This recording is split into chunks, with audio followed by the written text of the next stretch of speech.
Namaskar and a very warm welcome to all of you. I am Tyler narrating this with the voice of Walter Sinclair, and we both are AI assistants of Dr.V.V.L.N.Sastry, financial economist, jurist, international arbitrator, and Fulbright scholar. Today, we are diving deep into one of the most impactful international trade developments of 2025, Liberation Day, tariffs, and what it truly means for India-US bilateral trade, for our economy, and for our global positioning. Let's decode the data, interpret the theory, and most importantly, figure out if this is a crisis or an opportunity in disguise. Segment 1: The numbers that matter. Let's begin with the hard facts. Before the tariff announcement on 2nd April, India's exports to the US stood at around $87.4 billion, while imports from the US were about $41.8 billion, giving India a trade surplus of $45.7 billion. With the new tariffs, a 10% baseline across the board, and an additional 16% specifically for India, Indian exporters now face a 26% duty on most goods entering the US. What's the impact? A likely decline of $2.50 to $3.20 billion in exports, mainly in gems and jewelry, electronics, auto components, and textiles. Imports from the US? Largely unaffected so far, because India has not retaliated. The GDP growth projection may dip by about 35 to 50 basis points, not drastic, but enough to make policymakers sit up. India's central bank, the RBI, may respond with a rate cut of up to 75 basis points over the year to support the economy. Segment 2: Who's affected the most? Let's look at sectors. Pharma not affected, a big relief. This sector, worth over $10 billion in exports, has been exempted. That's a win. Gems, electronics, and auto parts hit hard. These sectors are likely to face short-term pain.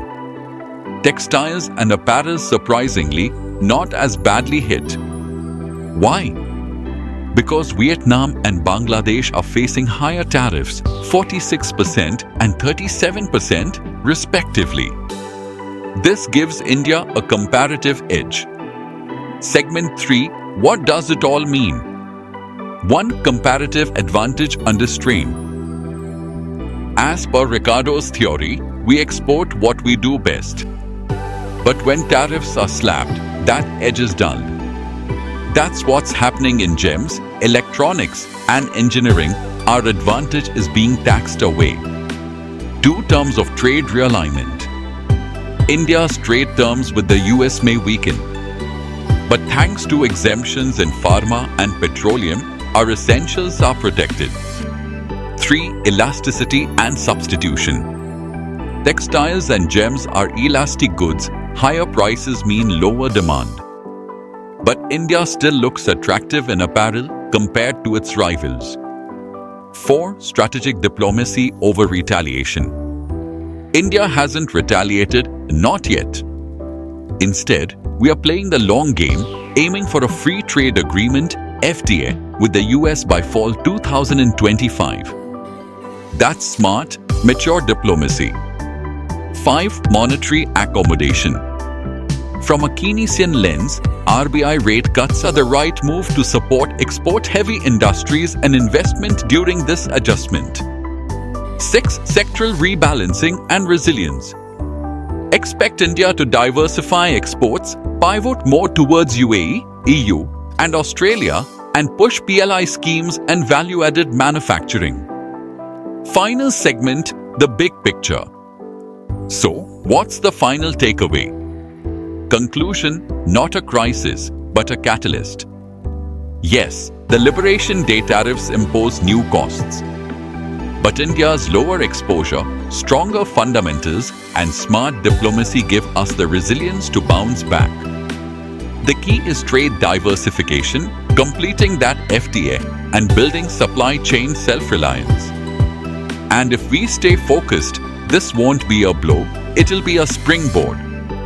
Call to action. If you found this breakdown insightful, don't forget to like, subscribe, and share this video with others who follow global economic affairs. And tell us in the comments, do you think India should retaliate or stay the course diplomatically? Until next time, on behalf of Dr. V.V.L.N. Sastry, signing off. Jai Hind.